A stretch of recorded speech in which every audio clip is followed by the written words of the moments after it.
बेड़ा करना चाहिए, उसमें को देखना चाहिए, ज़्यादा वो तो मूड देती ना मैं उसको मतलब तो ध्यान का वो करते हैं ना, परमात्मा को करते हैं, भगवान को ध्यान करो, जिस तरह व्यवहार पहले ये थी ना फोटो इसको करती थी, ऐसी बिल्कुल नहीं थी।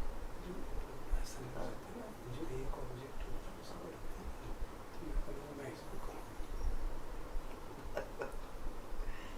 लाइट चला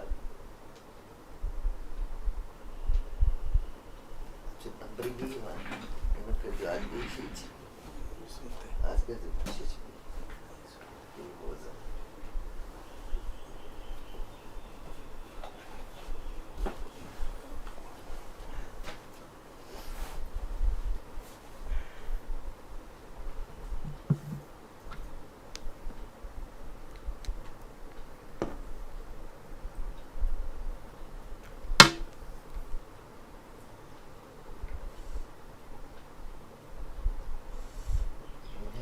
Таким возле ванны сам там.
Connected to OnePlus 3G.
Morning chanting, page 2. Yo so bhagava arhan samma sambuddho svakhato ye bhagavata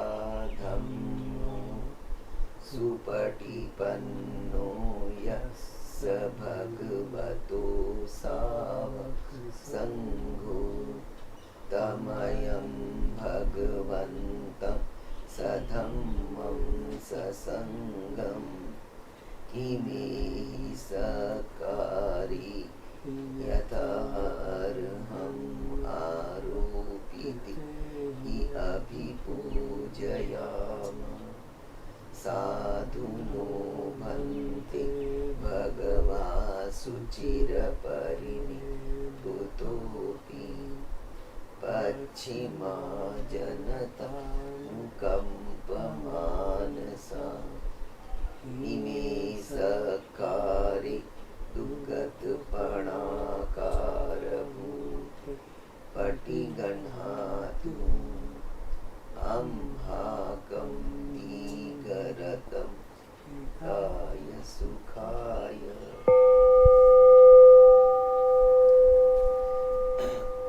अरहं सम्मा सम्बुद्धो भगवान् बुद्धं भगवन्तम् अभिवादिमि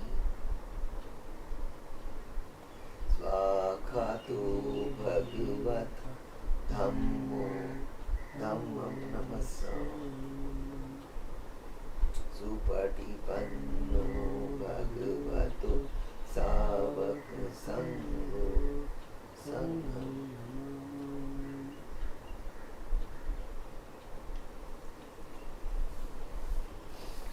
हन्दमयं बुद्धस्व भगवतो उपभागदंकारं करोमसि नमो तस् भगवतो अरहतो सम्मा सम्बुद्धस्स नमो तस् भगवतो अरहतो सम्मा सम्बुद्धस्स नमो तस् भगवतो अरहतो सम्मा सम्बुद्धस्स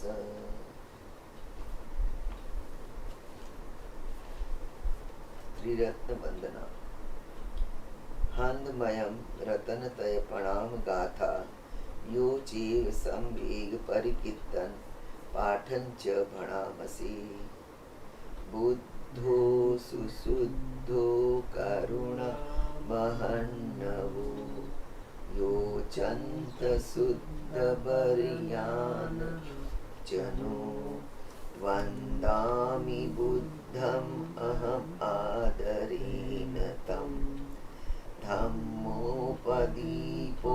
वियत सत्तुनो यो मग्गपाकामतभेदभिन्नको लोकुत्तरो यो च तदीपनो वन्दामि धम्मम् अहम् आदरेण तं संघो सुखेताभ्यतिखेत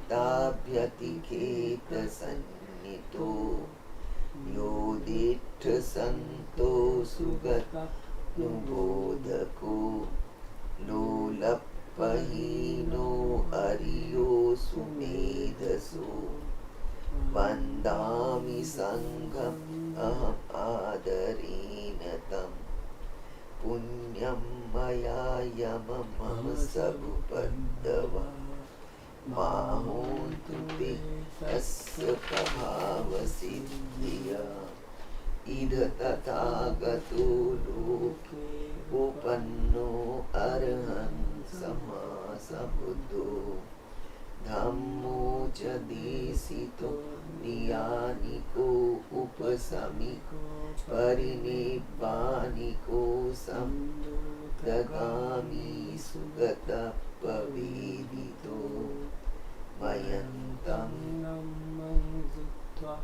एवं जानामः जातिपि दुःखा जरापि दुःखा मरणमपि दुःखं शोक परिदेव दुःख दोमनस्य उपायासापि दुःखा अप्रियेहि संपयोगो दुःखो प्रियेहि विपयोगो दुःखो यमपीच्छं न लभते तमपि दुःखं संकीर्तेन पंच उपादान खंदा दुःखा सेयथीदं रूपादान खंडो वेदनोपादान खंडो संयोपादान खंडो संघारोपादान खंडो विज्ञानोपादान खंडो ये संपरिज्ञाय धर्मानुसु भगवा एवं बहुलम सावकेव नीति एवं भागा च पनस्य भगवतो सावकेषु अनुशासनी बहुला भवत्यति रूपम अनित्यम वेदना अनित्या संज्ञा अनित्या संखारा अनित्या विज्ञानम अनित्यम रूपम अनत्ता वेदना अनत्ता संज्ञा अनत्ता संखारा अनत्ता विज्ञानम अनत्ता सब्बे संखारा अनित्या धम्मा अनत्ता ते मयम् ऊतिनामः जातिया जरा मरणे शोके परिदेवे दोमनसि उपायासे दुःखोतिना दुःखपरेता अप्रेम नाम इमस्य केवलस्य दुःखकन्द अंतक्रिया पयायेताति चिरपरिनिभृतम् अपि तं भगवन्तं शरणं गता धम्मं च संघं च तस्य भगवतो शासनं यथा सति यथा बलं मनसि करोम अनुपटिपजाम सा नोपटिपत्ति इमस्य केवलस्य दुःखकन्दस्य अंतक्रियाय संवदतु।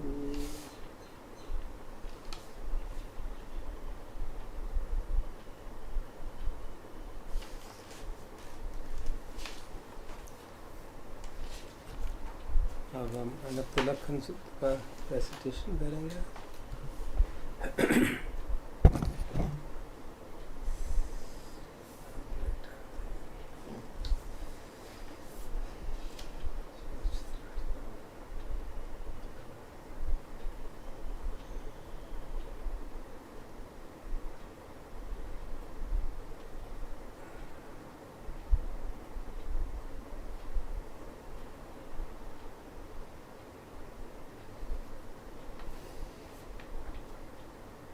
Evam me sunthang ekang samayang bhagava varanasiyang viharati sipatande megadaye thakrako bhagava panchavakiye bhikkhu amante sirupang bhikkhave anatta rupang jahidang bhikkhave atta abhavesanayidang rupang abadaya samvateya labhe tacharupe evam me rupang hotu evam me rupang mahahositi yasamachako bhikkhave rupang anatta tasamarupang abadaya sangvakati nachala bhati rupe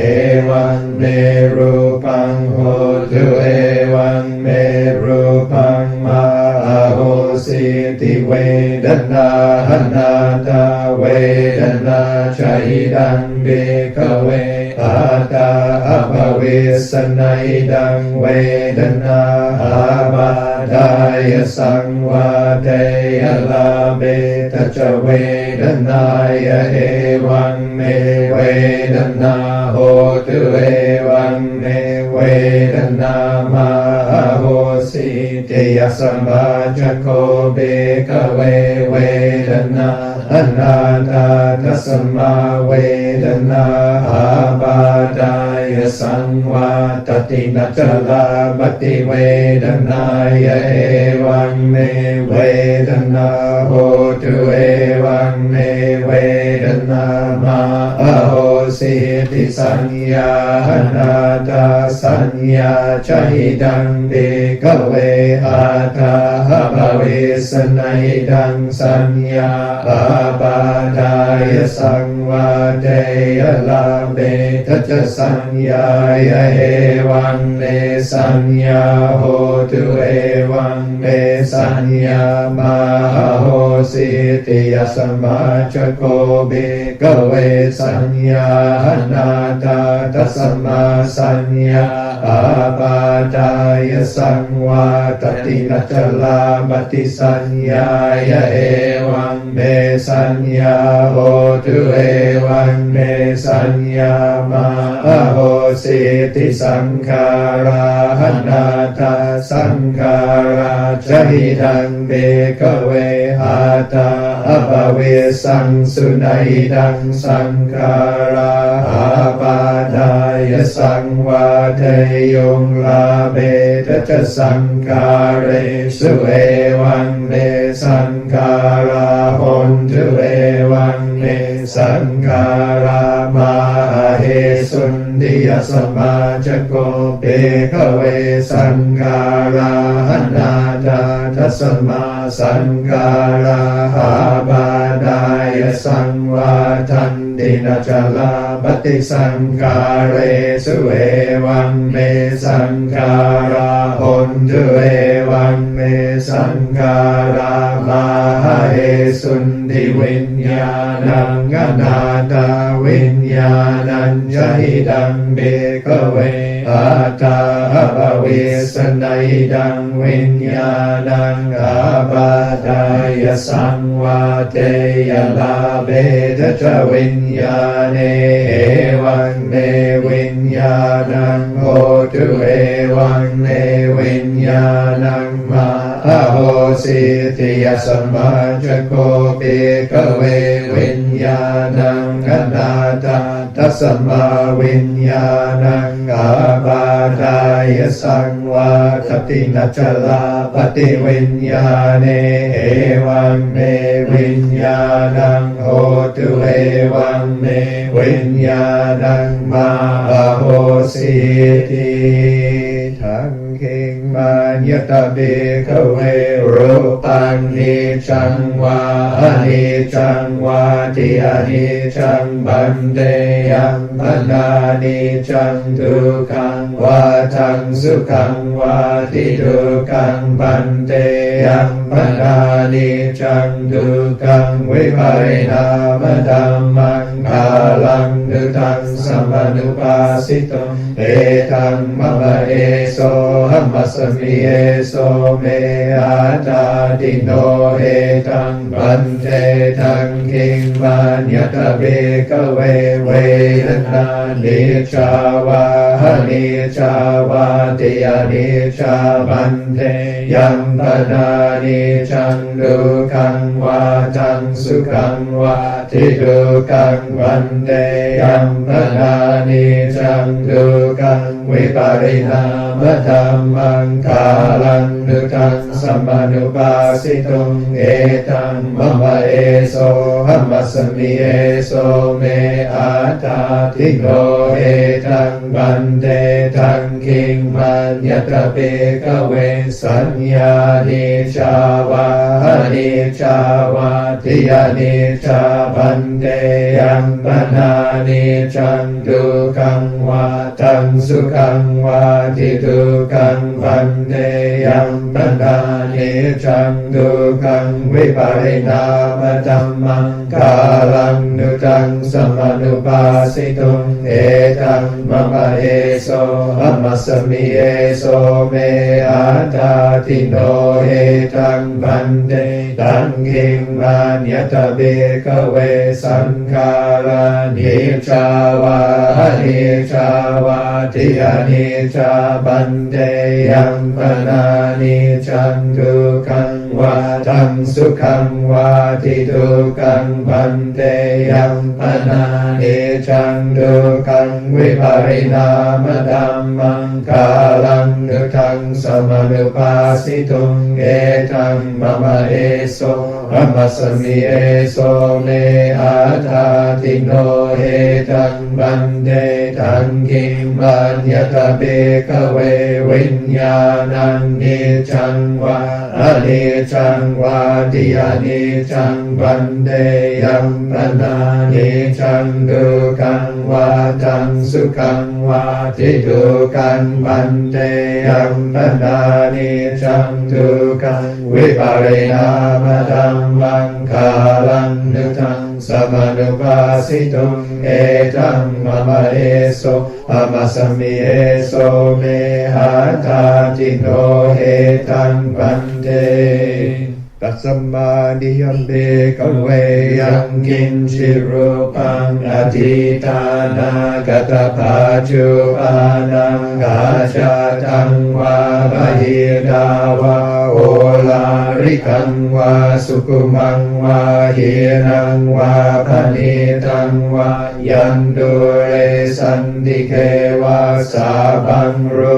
ปังเนตังมะมะเนโสหัมมัสสมินาเมโสอาทาติเอวะเมตังยถาภูตังสัมมาปัญญายตาคาปัญญากาชิเวดนาอติทานากตปาจุอานาอาจาตาวาปะหิดาวาโหลาริกาวาสุกุมาวาหินาวาปณิตาวายาตุเรสันติเกวาสาบาเวดนาเนทังมะมะเนโสหัมมัสสมินาเมโสอาตาติเอวะเมทังยถาภูตังสัมมาปัญญายตาตาบัญญาคาชิสัญญาติทานากตปาจุปานาหาจาทาวาปะหิ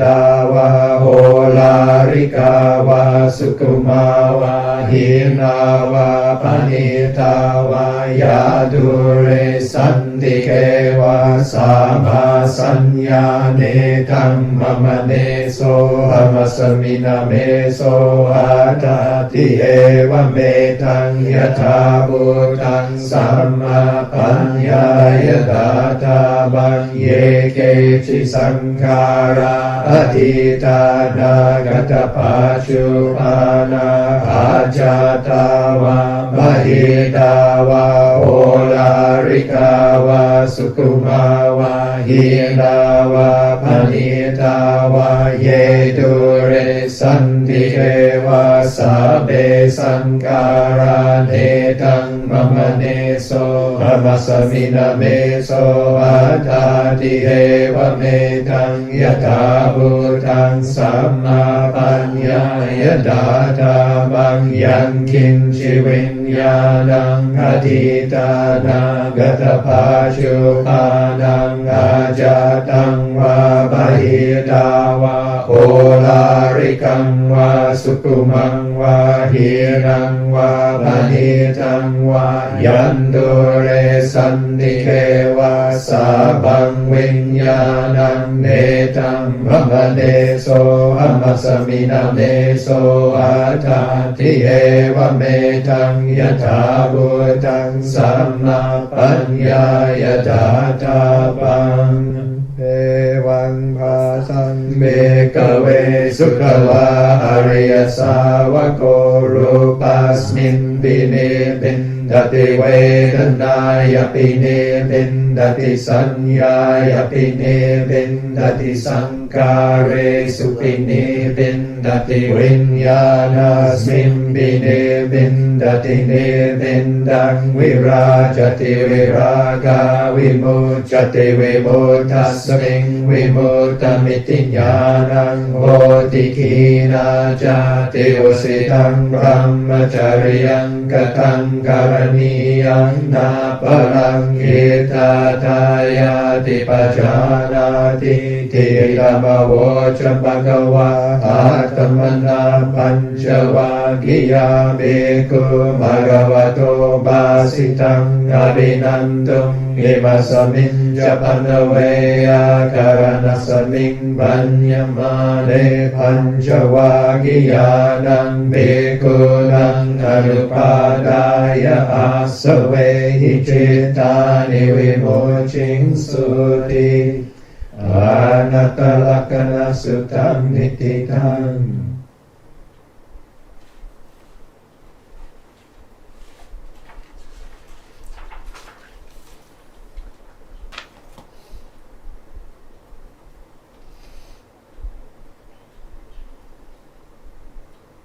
Now meditate and listen to a discourse by Poor Munindo, one of the very senior monks of our Thai forest tradition, ordained by Ajahn Chah in 75. He's been the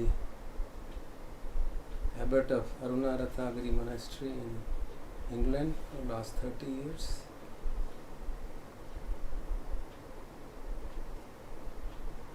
It is titled Different Modes of Practice, because some issues were raised in our discourses by Mr. Rodney Smith about the two modes of practice, so he's going to explain them, what are the different modes of practice, what are their strengths, and what type of practice should we choose.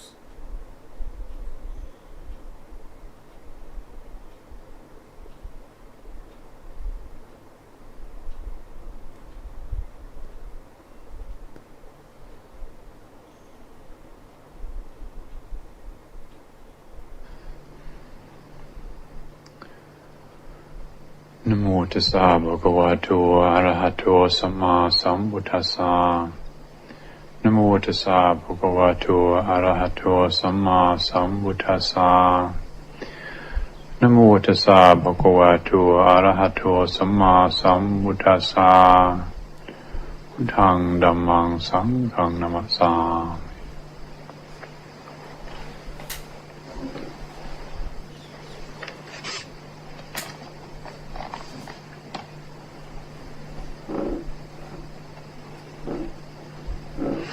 There are two questions still left over from last week, so I'm not sure I'm going to get round to the new question that's been offered this evening, but we'll see how we get on. First one here says, I feel able to develop understanding at the head level, but finding it difficult to allow understanding to flow to the heart. And then the second one, I have recently read a free book at the monastery by Ajahn Akinchino, who I believe is a disciple of Ajahn Chah. Most of his talks are about meditation, different levels of samadhi, absorption, nimittas, etc., and how to obtain different mental states. This doesn't seem to be taught here at Harnham. Is this because monks here don't have knowledge of deeper states of meditation? Or are the two styles of teaching different aspects of what Ajahn Chah taught?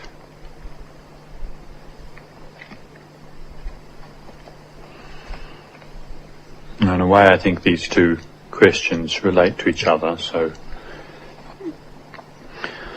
I think it's a very important question and worth taking some time to look at, because people often get very confused about this matter. Yes, by the way, Ajahn Akinchino, as he's referred to here, is a disciple of Ajahn Chah, most commonly known as Ajahn Anan, a very highly respected, wonderful monk, lives in the southeast of Thailand, where actually Ajahn Punya is at the moment. I do know him. In fact, we were both ordained by Ajahn Chah about 33 years ago, within a few weeks of each other. And his style of teaching, as reported in that book, well, I've not read the book, but from what I've heard of his style of teaching, it is characteristic of a lot of the teachers in Thailand. A lot of Ajahn Chah's disciples, and also the tradition that has evolved from Ajahn Mun. And it is a very eloquent expression of the path of practice, which is characterized by cultivating samadhi very deeply, the different states of mind that conduce to liberation. Now, as to whether the monks here understand what he's talking about or have equally deep states of meditation, well, I wouldn't speak for anybody else in the monastery. For myself personally, I wouldn't compare myself with Ajahn Anan. I don't find that way of practice really speaks to me. Now, that doesn't mean to say that I don't have any idea of what he's talking about, but it's like there are different approaches to practice depending on the kind of character you are. And if we have the sort of character that really benefits from having a goal that is set up in front of us, and then we have instruction on how to go about achieving that goal, and we make the effort and realize the steps towards that goal, and we find that helpful. If we have the kind of character that finds that helpful, well, then that is the path of practice to follow. But I know in my own case, and for many, many other people, past a certain point, making that kind of effort simply doesn't work. And now, as to whether these are different ways of expressing Ajahn Chah's teaching, I suppose you could say that. I think Ajahn Chah's way of teaching could be represented in any number of different ways, depending on who was listening to them. And all ways of talking about practice are just ways of talking about practice. It's also very important to understand that all the words, all the concepts, including the ones written in Pali or translated directly from Pali, these are all approximations of reality. These are alluding to something. As is classically pointed out, these are fingers pointing to the moon. If you've ever tried the experiment, for instance, of looking up at the moon, or even a light bulb for that matter, and you point with your finger towards the moon, if you actually focus on the moon or the light bulb, you can end up with several fingers. But if you focus on your finger, actually you end up with several moons or several light bulbs. Very interesting. And so you'll find that often people who focus too hard on the concepts or way of talking about the teaching end up disagreeing about the nature of the goal, or the path of practice for that matter. In other words, their focus is falling short of what it needs to be. And so when we're comparing different styles or different teachers and so on, I think we've got to be very, very careful that we don't let our attention fall too short of that to which we're aspiring, which is freedom. We can be, if our attention is falling too short, well then we end up grasping, trying too hard to understand the path of practice by listening too hard or reading too intensely the words about practice. Whereas what we all need to bear in mind is that if practice is worth anything, then it's increasing our sense of freedom. It's connecting us more intimately, more deeply, more wholeheartedly with something within inside ourselves that feels good. And it feels really good. We find increasing energy, increasing confidence, an increasing ability to open up to uncertainty, increasing capacity to deal with complexity. So, bearing that in mind, that these are some the signs of whether the practice is really working for us. Well, then we can be cautious about, as I said, engaging in in comparing in an unhelpful way. There can be helpful ways of comparing. For instance, you see, well, is this teacher or this teaching useful for me? There's lots of great teachers and teachings out there which, I wouldn't myself spend a lot of time paying attention to. Now, that doesn't diminish their greatness or say there's anything wrong with the teachers or the teachings, not at all. It's just saying, well, it doesn't connect with my condition. So this is the condition that I've got to deal with. We've all got our own condition. How can we turn this condition around? I think I was saying the other day how, that instruction on the trees in the monastery, Ajahn Chah's monastery, there's this eat little, sleep little, speak little. And, that's the basic teaching of the forest tradition and so on. But then some overly idealistic Westerners would come along and they'd refuse to talk to anybody. They'd try to go without as much sleep as possible, and then they'd eat only a little weeny bit of food. And they're getting skinnier and more miserable by the day. And Ajahn Chah would come along and tell them, like this, he'd make a gesture like this with his hands. This is the size of sticky rice that you should be eating. Not this, you're not a sparrow. He'd stand there in front of them and go like this, huh? Young Nina. And you're supposed to eat a big lump of rice, get enough food in your stomach. Likewise with speak little. Well, yeah, a certain stage of practice, for some people, speaking becomes an obstruction to practice. It's also equally true that for some people you need to talk. There is a time to talk. Dhammasakacha, the Buddha said, Dhammasakacha, etang mangalamuttamang. Dhamma dialogue is the greatest blessing, the Buddha said. There's also a time for talking, and likewise with sleeping. Sometimes what we need is more sleep, not less sleep. You can drive yourself to psychosis by forcing yourself to not sleep. It depends. So, what works really, and not trying to understand by grasping the concepts. So, Ajahn Anand's way of talking obviously works for a lot of people because he has a lot of very fine monks and nuns living with him. Very famous, very popular, very highly respected monk in Thailand. And if that works, well then that's the path of practice that you follow. But it doesn't work for everybody. And so the teachings that you probably hear here are more of the characteristic of not striving towards a goal in practice. So sometimes I think about this and I talk about it in terms of goal-oriented practice or source-oriented practice.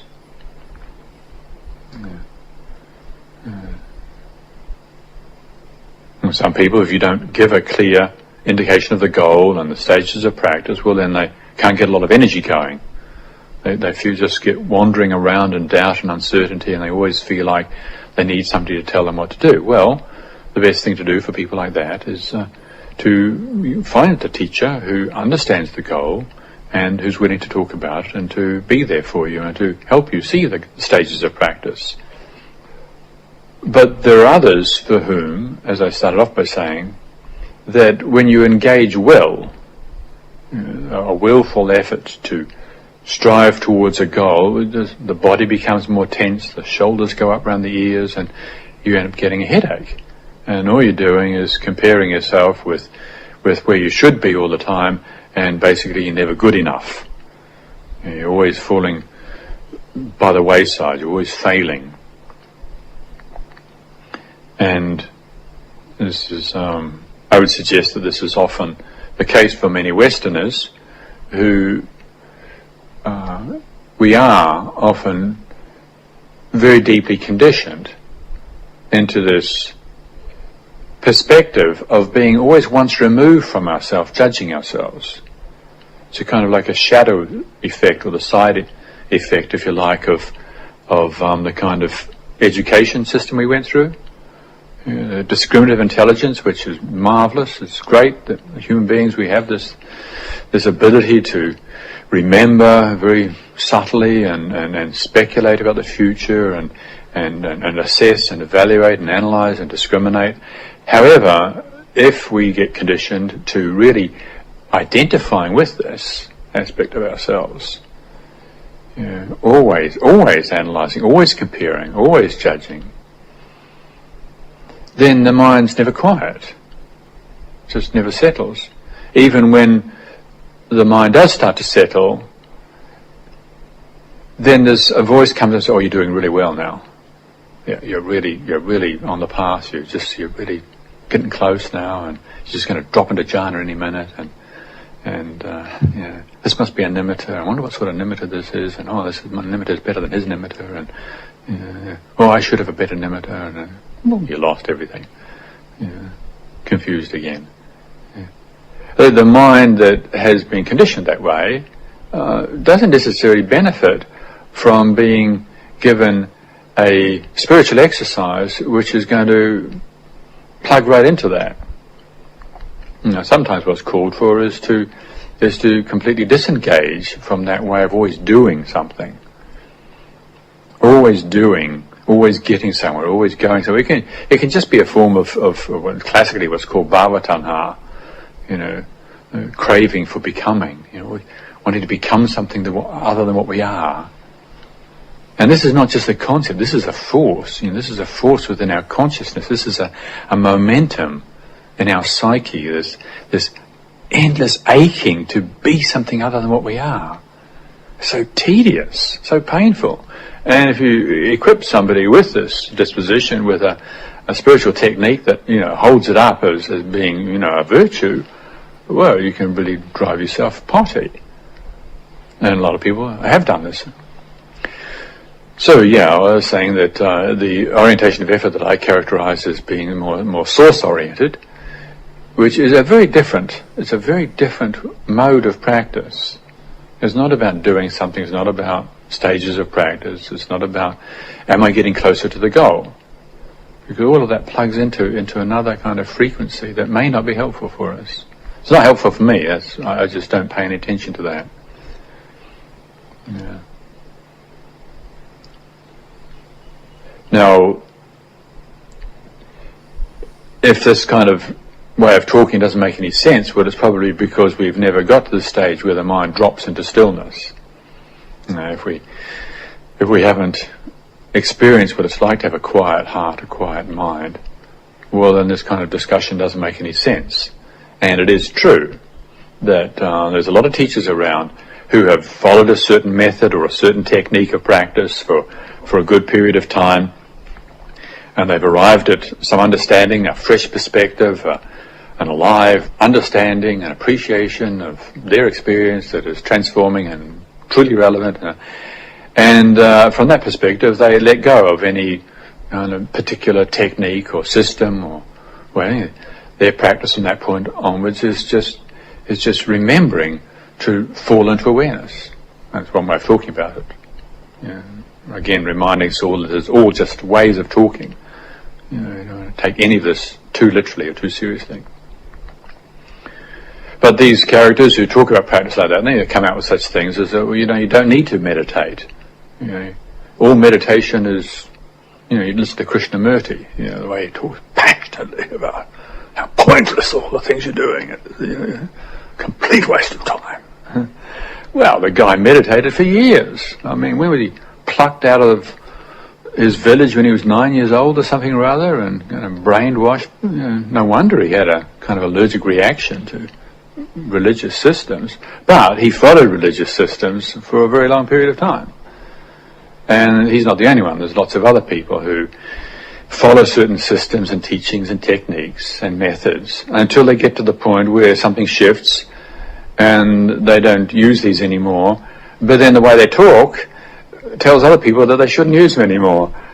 But that's not fair. I don't think that's fair. I don't recommend that. And I can appreciate and respect the truth of some of these teachers and teachings, but I wouldn't. On that particular point, I think it can be very confusing, misleading to people. In the beginning, for most of us, it's true that we do need to do something. Our minds are all over the place, they're scattered, and Just any old sense object that comes along, our attention gets seduced, and we sight, sound, smell, taste, touches, and mental impressions. The 6 sense objects, we just get knocked around by them all the time. And so our attention never gathers enough clarity, enough steadiness to be able to see things differently. And so this discussion, for instance, about goal-oriented or source-oriented practice is just gobbledygook, doesn't make any sense to such people.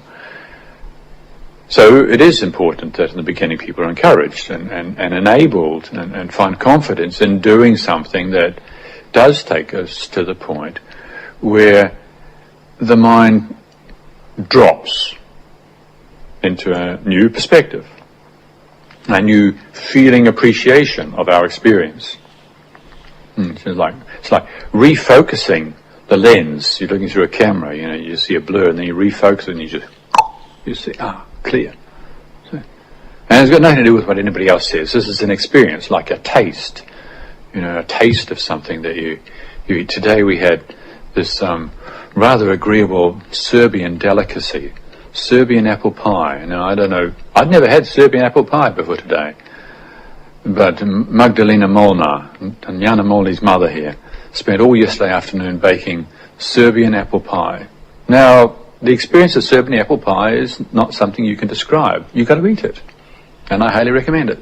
But there's none left. Sorry about that. Well, what I'm saying is the experience of tasting something, we all understand this, don't we? If you haven't tasted something, you don't know what it's like. And likewise, the experience of that shift in perspective where you start to see the activity of your mind more clearly, and unless we've experienced that, well, we can't talk about the relativity of mind states and how to engage them and different ways of engaging them so as to become free from our misidentification as them. So in the beginning, yes, it's important that we get given something to do. And we can follow these techniques. We pick up these techniques and we, like counting the breathing or focusing on the sensation of the breathing or listening to the sound of silence. This is a kind of doing. And we do it with determination, with interest in seeing something new, learning something new about our experience, about life, about our minds, about consciousness. And if we do it with patience and determination and focus in the right way, well, then we can come to an experience of, as I said, it's like a dropping into a new feeling appreciation of life. Now, from that point onwards, it's my view that you do have a choice as to the kind of effort that you're going to make. And it could well be that you follow the kind of teachings that Ajahn Anan talks about, which is refining down the states of concentration and developing nimittas, which are like just basically nimitta just means a sign, these things that pop up into consciousness when concentration becomes deep enough, strong enough, intense enough. And we can engage these practices in ways that give increased confidence and understanding about the path of practice. But it might also be the case that you just find that that's not working for you. And so I think it's important that we understand, well, there is another language, there's another way of practicing. And it isn't about making an effort to get rid of the obstructions to practice in the same way. Comparing these two orientations of practice is like comparing a musician with a poet. Or comparing an astronaut with a deep-sea diver. They're both investigating truths of experience, of reality, but they're going about it in a different way. So the point I would suggest is to be open-minded, open-hearted, and listen to what it feels like when you hear these different teachings. Is this encouraging? Is this uplifting? Strive on with diligence. That's what the Buddha said. But if you're so tired of striving that you've just, every time you strive, you just become more divided within yourself, and you're just doing your head in, as they say, trying hard to focus on your meditation object and get rid of all your kilesas. Well, then I would suggest stop trying. Even stop meditating. That's what I would say. Stop meditating. I quite often actually recommend people to stop meditating. It's not doing you any good. Take up drumming. Drumming is a great exercise for some people. I'm thinking about that because I'm just telling somebody today that I thought they should take up drumming. We've got to work with what we've got. And so if we feel fundamentally divided within ourselves, and there's always trying to focus on the meditation object and always trying to do better than what we've done in the past, isn't really giving us increased contentment and well-being and confidence, well then I would say let go of trying and trust. Trust in what the Buddha was talking about, which is that there is a real reality behind all these conditions that are arising and ceasing, and it's just so. It's not like, the Buddha said, it's not like he invented the Dhamma. The Buddha, whether the Buddha appeared in the world or not, the Dhamma exists, the truth exists, Nibbana exists. This is the reality. So it's not like we have to create Nibbana, or we have to earn points to score Nibbana, or we've got to earn our way to get a ticket into Nibbana.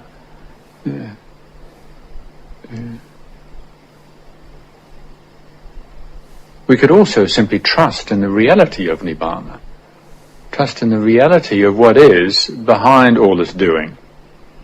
And so whereas for somebody whose practice is characterized by more goal orientation and striving and diligence and focus and that kind of intensity, somebody whose practice is characterized more by sort of source orientation is more about trusting, simply trusting in what is. And what this calls for is a radical receptivity, of everything. It's not excluding mind states, it's not excluding feelings, it's not excluding anything. Rather, it's including everything, absolutely everything. And it is a different language. And so from this perspective, whatever comes up in meditation is practice. You can feel utterly confused. No judgment. Confusion is just confusion. Confusion is what it is. Confusion is a movement in consciousness. It's like this. But what is confusion arising and ceasing in? Confusion wasn't always there. That's why if confusion was always there, we couldn't talk about it, could we? Confusion, we can only talk about confusion because we know non-confusion. Or like desire, we can only talk about desire because we know that desire began. If desire was eternal, we couldn't talk about desire. But we know desire is relative. Desire arises and ceases. So what is it that desire arises and ceases in? What existed before desire arose, and what exists after desire ceases? And so those kind of questions are, for instance, the kind of questions that somebody whose practice is characterized more by trusting in what is, rather than striving to realize a goal. And I think this is from Ajahn Abhinando, the way he talks about practice. When we discuss together, we have a very comfortable and very happy shared recognition of validity of this path of practice. It doesn't mean to say that it's an easy option. Some people could say, listening to this, and say, "Oh, well, that's what about striving for the goal that the Buddha talked about?" So, well, once again, these are all just ways of talking. You try this path of radical receptivity where everything is practice, and it's not very easy, because you've got to stop taking sides for or against anything that arises in practice, everything that arises in awareness. No taking sides. See? My practice is complete rubbish. That's just so. It's so tempting to take sides for or against that. No, I can't think that my practice is rubbish. I must dismiss that thought. Or yes, my practice is complete rubbish. I know I've been wasting my life. Taking sides for and against is the characteristic of the conditioned mind. It's easy. It's very easy. It's the easiest thing in the world to take a position for or against the content of our minds. Thoughts of ill will towards somebody. You really resent somebody. You just this feeling I really hate their guts. It's so tempting to take a position for or against. Oh, I shouldn't be thinking such things. Or yeah, I'm justified because they are such a so and so. Can we at that point where we're tempted to move for or against, remember there is that which is inherently still, inherently pure, inherently perfect, and inherently free from suffering. Remember that, and let that remembering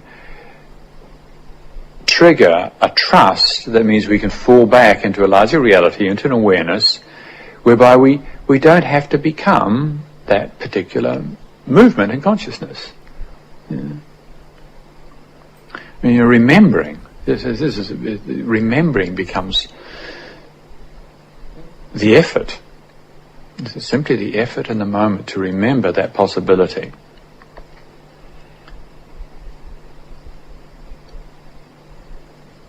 And I personally, I feel very confident about this from my own experience. This works. It means that there's more and more of the experiences we have that can be turned around. As Westerners, we have very active minds and extreme emotional reactions to life and the kind of conditioning that we've had.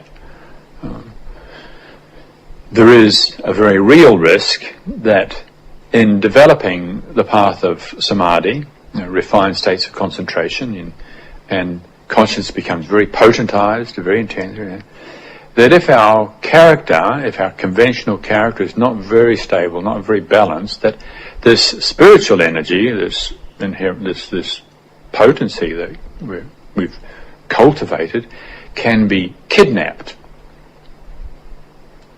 by the kilesas, or kidnapped by the neurosis. That instead of this energy liberating it can potentize the defilements of mind. We can become more angry, more afraid, more anxious, more confused, more greedy, get possessed by lust, totally possessed by lust. You didn't have a good enough perspective on your tendencies for lust, or a good enough perspective on your tendencies for hatred, and you develop concentration deep enough and focused enough and intense enough. That energy, that spiritual energy, can actually become perverted, become distorted. It's not just what happens to kind of postmodern neurotic Westerners. I suggest it's also even the time of the Buddha, when somebody like, for instance, Devadatta, the Buddha's cousin, had great samadhi, had the jhanas, had all sorts of abilities, and yet his mind was not balanced, and that spiritual energy actually got perverted, and he started using it to try and cause a schism in the community and to try and turn against the Buddha. But it's been my observation and my own personal experience that you've got to be very, very careful with developing intense states of consciousness if you're not really well centered and really well balanced in your life and in your lifestyle.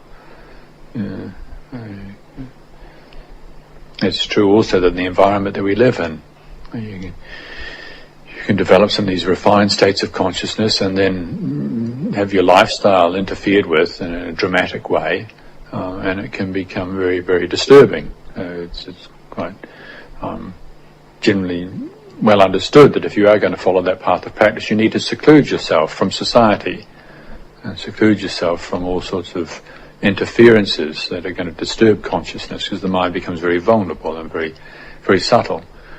If we're living in a situation where our life is not necessarily predictable and stable and quiet and supportive, well, I would suggest that cultivating a path of practice which gives us the freedom to work with everything that arises is safer. And so that's what as I said, that's what I have confidence in my own experience and in my own observation, that this works in our society and this situation that we find ourselves in. More and more situations can be the source of encouragement.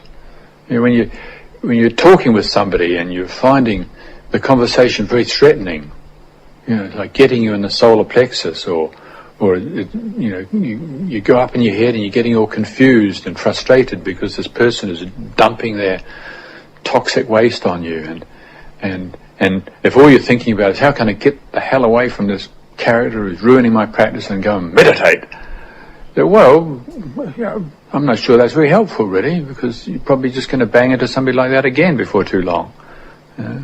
Unless you can isolate yourself in a very conducive situation, or if you can, well then fine. But it's also possible that if our path of practice is, as I said, trusting in what's there behind whatever arises and ceases in the moment, that when we're finding ourselves feeling threatened, afraid, confused, no judgment, not taking position for or against it.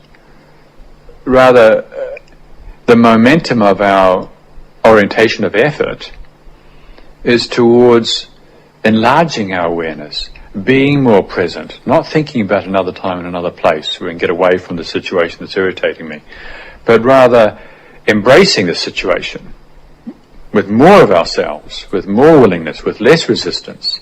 How can I be more fully with this situation? How can I be more of a sensitive, caring, discerning human being right in this moment while I'm having to deal with this exceedingly difficult, challenging person? So I mentioned that by way of saying that that's why I have confidence in this approach to practice. It means that we can find that we can turn around the situations we find ourselves in more readily, more ably, and also not just generating benefit for ourselves, but also generating benefit for other people. Now, the other part of this question here tonight was this person who was suggesting that they were able to develop understanding on the head level, but they're having trouble allowing understanding to flow in the heart, was the word that they were talking about. Now, the reason I suggest that it fits in with this other question is because one of the reasons that we can feel obstructed in this understanding flowing into our heart or flowing into the core of our being or bringing us more alive is because we are fundamentally locked into this mode of actually distrusting, which can be the goal-oriented practice. Is something basically we're operating out of the assumption there's something wrong with us. The feeling of I'm damaged goods. Very normal. It's very normal for people in our culture, our society at this time. A very deeply held belief that I'm damaged goods. We're even indoctrinated with it, with religion. We're sinners.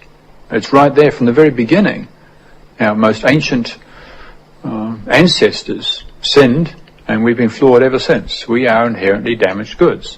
And that these days, of course, is compounded by sometimes a regrettable lack of affirming, loving, non-judgmental caring in early stages of life. And we can be carrying around a very deep view that we are damaged goods. And so, if we're holding on to such a view, such a feeling, such a whole body-mind experience, then we can pick up the Buddha's teachings about purifying the mind, liberating ourselves from defilements and so on, and striving to free ourselves from greed, aversion and delusion and all our unwholesome thoughts and the four right efforts and the five hindrances and all these things. We can be hammering away at these things. But it's all it can be just based on this basic self-loathing. Fundamentally, deeply divided against ourselves. So the right understanding that we recognize in the Buddha's teachings, the conventional right view that we hear and we read and we start to intuit the validity of, doesn't deepen.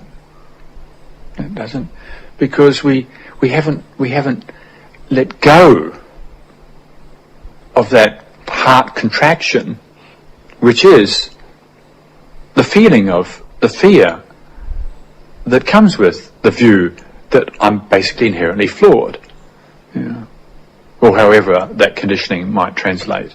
The heart goes into a contraction very early on in life if you condition it in an inappropriate way.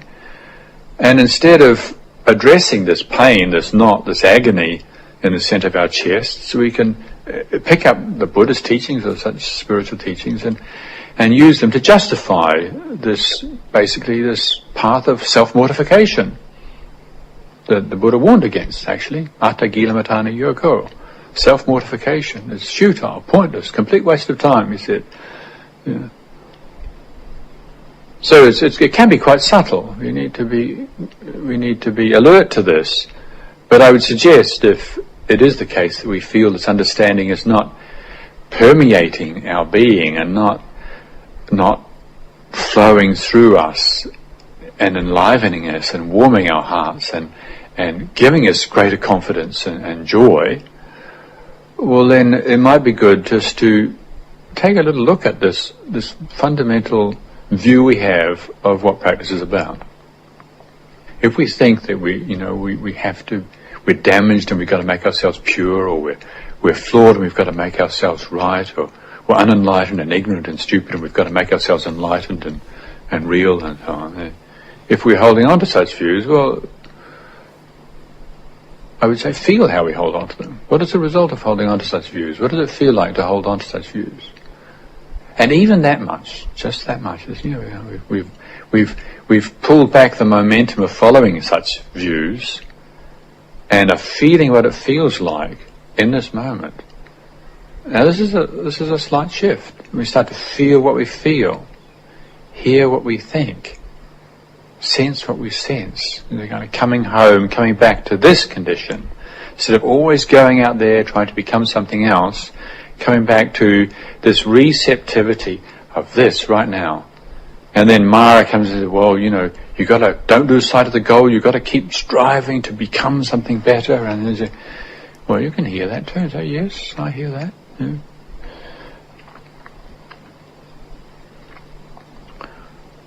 This is what has to be transformed. This is what we've got. This needs to be fully received before we can move on. Yeah. So I would suggest that if we're feeling obstructed in that way, yes, we have the understanding on the head level, but it's not deepening. Well, then come back and feel the questions. Feel the doubts we have about practice. From the perspective of source-orientated practice, doubts are not an obstruction. Even doubting Buddhism. You can doubt Buddhism. You say, doubt all the teachings that you've ever heard. Doubt the teacher. Doubting the teacher can be an obstruction to practice, or doubting the teacher can also be an inspiration for practice. Even doubting the Buddha can be an obstruction for practice, or it could be an inspiration for practice. It depends how we pick it up, how we view it. So again, all these words, all these ideas, these are just alluding to something. They're hints, intimations, suggestions, trying to direct attention in a way that helps us get more in touch with the feeling of confidence that we can take responsibility for our lives. It's what works that counts. Please don't hold on to these things too tightly. They'll just make you more confused. Whatever, not just me or Ajahn Anan or Ajahn Chah or the Buddha. If we hold on to the teachings too tightly, we end up actually misusing the teachings. Remember, some years ago I was translating an interview session. There was a tape of this interview session of a bunch of Western monks that were having with Ajahn Chah, and they were talking about, the conversation started about contemplation. What actually is contemplation? What's the point of contemplation? And this translation is printed in their book, Seeing the Way. And Ajahn Chah is telling the monks about how contemplation is basically for seeing through the way things appear to be until you can bring about this letting go, and you're letting go of everything. And then one of the monks, I'm not sure whether it was Ajahn Kawesako, the Japanese monk, or Ajahn Titignana, the French monk, one of them asked Ajahn Chah and say, well, when you let go like this, what's left? Can you call it the original mind? And there's this word in Thai, jit derm. Jit derm. What's left when you've let go of all these things? Can you call it jit derm, original mind? And Ajahn Chah says, well, you can call it what you like. You can call it jit derm if you want to. But if jit derm is something, if original mind is still something, that's not it. You've got to throw that out as well. Because you start talking about these things, like the concept of original mind. The next thing you know, people are grasping at this original mind. I've got to attain original mind. If original mind becomes a thing, it becomes an object, well, that's trying too hard. And I think even in this particular translation of Ajahn Chah's teaching, I think, and his use of the word jit derm, I think this has caused some people to question Ajahn Chah's understanding of practice, but they want to listen very carefully to what he was saying. And he wasn't holding up jit derm as some eternal state of mind that you want to grasp at, but rather, and he said quite specifically in this question and answer session, he said, well, if we don't have words or concepts, well, then we can't share a conversation on what we're doing. So we need to have words and concepts. But the words and concepts are just that. They're approximations, they're pointers, they're hints, indications. They're not something to be grasped at. So whatever orientation of our practice, goal-orientated practice, source-orientated practice, all of these teachings are pointers, hints that are hopefully helping us get more confident. And so we move towards increased confidence and freedom. So thank you very much this evening for your attention.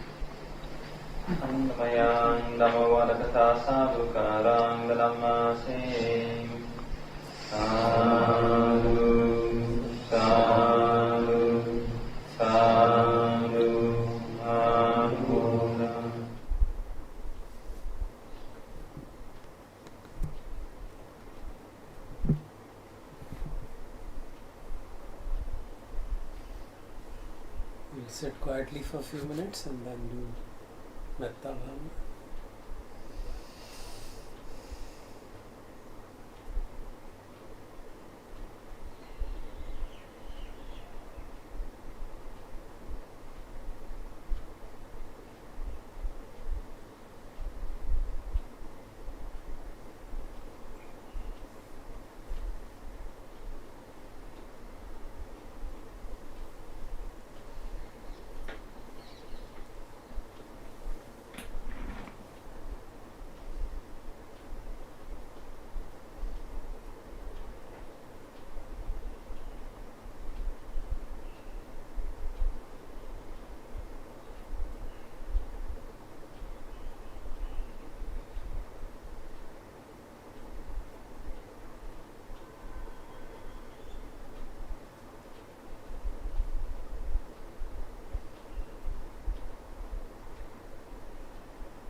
Hari ओम।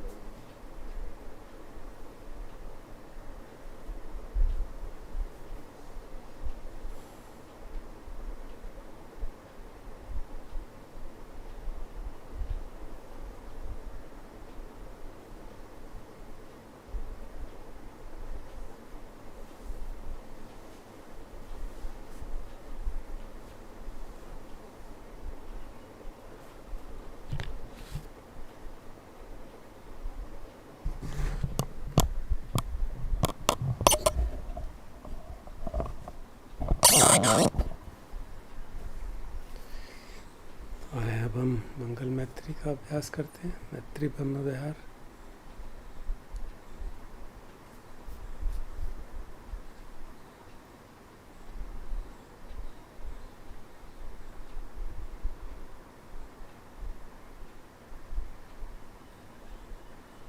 पहले अपने प्रति अहं अविरोहोमि अव्यापञ्जोहोमि अनिगोहोमि सुखी अत्तानं परिहरामि।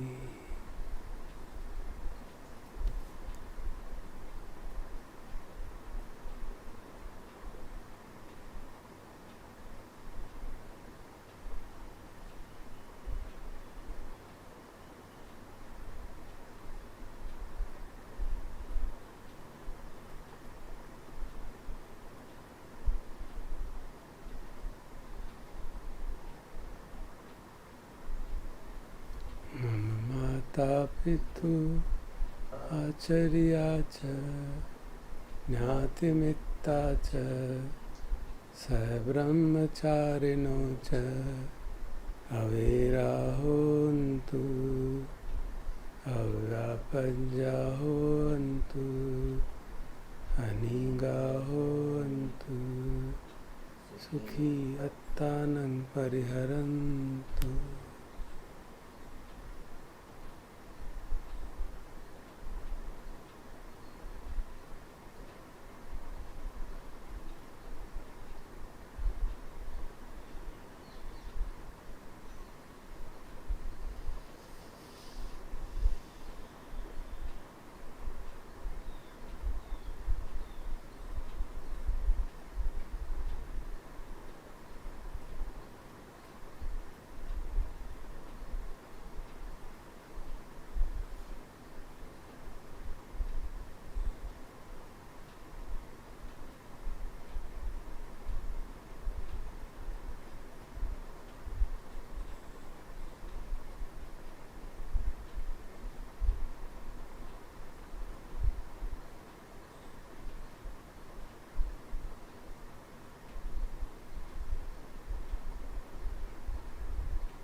आरक्षा देवता भूमट्ठा देवता रुक्खट्ठा देवता आकाशट्ठा देवता अविराहोन्तु अव्यापञ्जाहोन्तु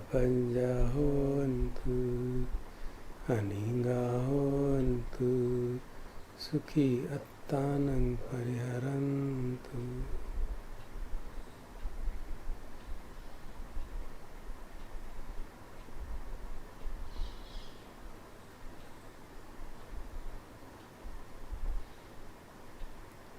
अब सभी समस्त विश्व, समस्त प्राणियों के प्रति सम्बे सत्ता, सम्बे पाना, सम्बे भूता, सम्बे पुंगला, सम्बे अत्ता भाव पर्यापन्ना, सम्बा इत्थियो, सम्बे पुरुषा, सम्बे अरिया, सम्बे अनरिया, सम्बे देवा, सम्बे मनुष्या, सम्बे विनिपातिका, अवेरा होन्तु, अव्यापञ्जा होन्तु, अनीगा होन्तु, सुखी अत्तानं परिहरन्तु।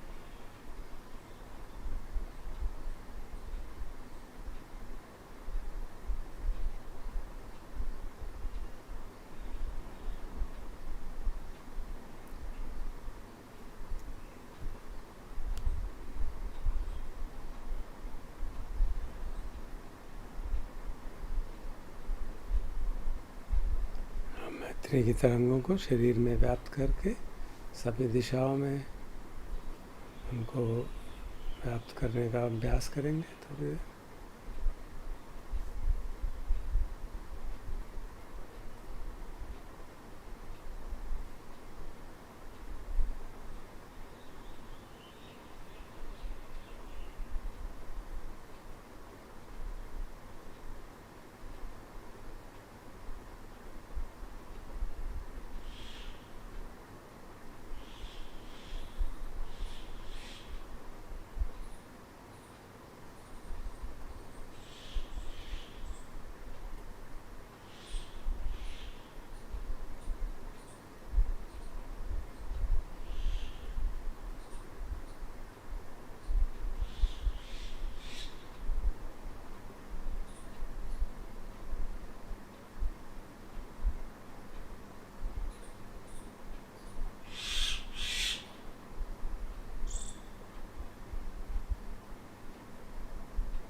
पहले अपने सामने की दिशा में मत्ता सह गतेन चेतसा एकम दिशम परित्वा विहरति। तो एक दिशा पकड़ लेते हैं सामने की, तरंगों को उस ओर प्रवाहित करते हुए मन में ये भाव रखते हुए कि सभी प्राणियों मैत्री में रहें, वैर से मुक्त हों, द्वेष से मुक्त हों, चिंता से मुक्त हों, सभी प्रसन्न हों।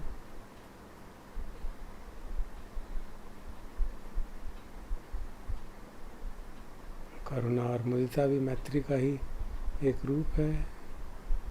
तो जब सबके प्रति सद्भावना हो तो दुखी के दुख दूर करने का भाव स्वयं जागता है और सुखी के साथ सुख में शामिल होने की इच्छा जागती है।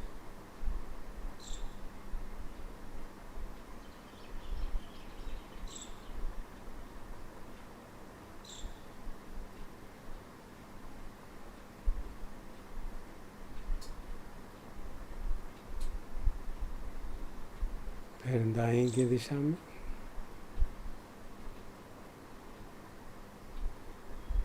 तथा द्वितीयम तथा तृतीयम तथा चतुर्थम।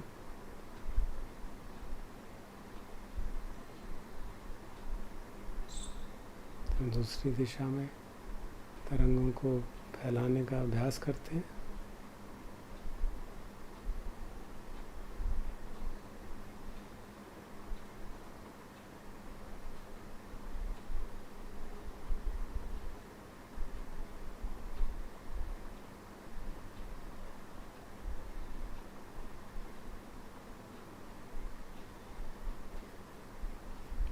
पीछे की दिशा में, पीठ की तरफ की दिशा में।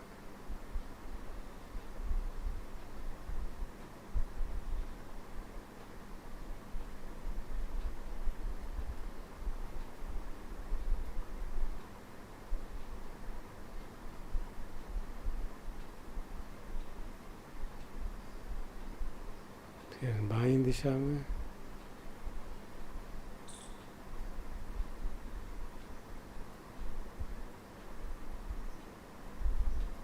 और फिर इन चारों दिशाओं के आड़े तिरछे और चारों दिशाओं के बीच में, नीचे ऊपर, इस पर सभी 10 दिशाओं में मैत्री की तरंगों को शेयर करते हैं, प्रवाहित करते हैं। सभी लोकों के प्राणी, सभी दिशाओं के प्राणी, चाहे सूक्ष्म हो, चाहे स्थूल हो, चाहे पैर वाले हों, चाहे 9 पैर वाले हों, 2 पैर वाले हों, 4 पैर वाले हों, बहुत पैर वाले हों, धरती पे चलने वाले हों, पानी में विचरण करने वाले हों, या आकाश में उड़ने वाले हों, नीचे के लोकों से देवलोकों तक, हर लोक के प्राणियों के प्रति मैत्री भाव।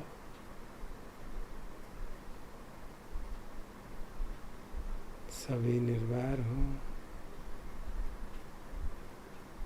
द्वेष रहित हों,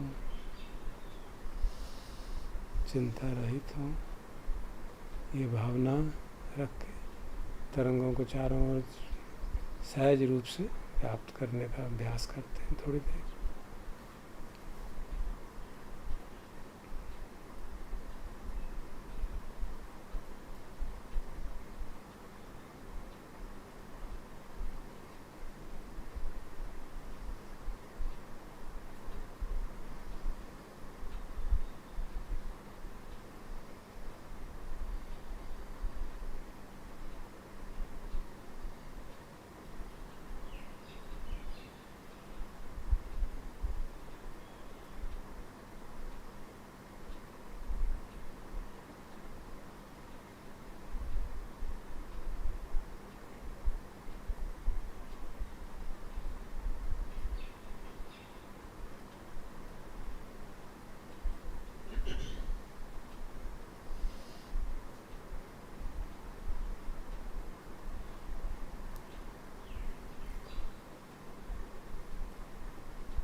प्रयास करेंगे सारे शरीर की वेदनाओं को जानने का, सारे शरीर में तरंगे हों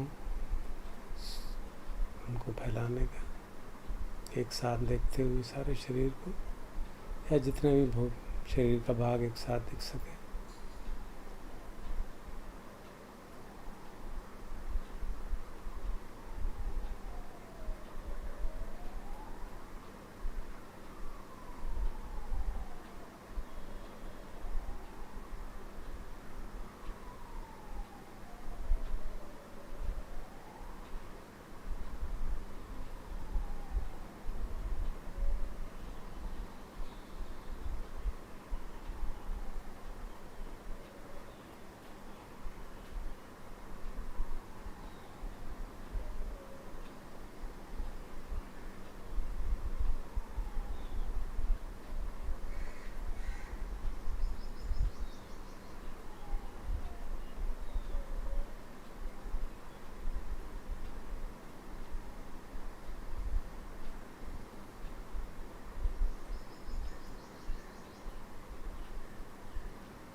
सर्वमङ्गलं रक्षन्तु सर्वदेवता सर्वबुद्धानुभावेन सदा सुखी भवन्तु ते भवतु सर्वमङ्गलं रक्षन्तु सर्वदेवता सर्वधर्मानुभावेन सदा सुखी भवन्तु ते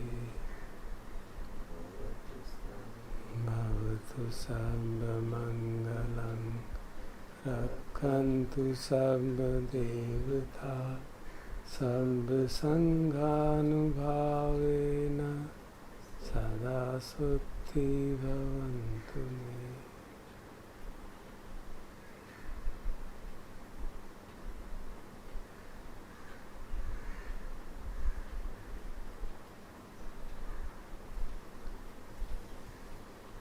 अरहं सम्मा सम्बुद्धो भगवा बुद्धं भगवन्तं अभिवादेमि स्वागतो भगवता धम्मो धम्मं नमस्सामि सुपटिपन्नो भगवतो सावक संघो संघं नमामि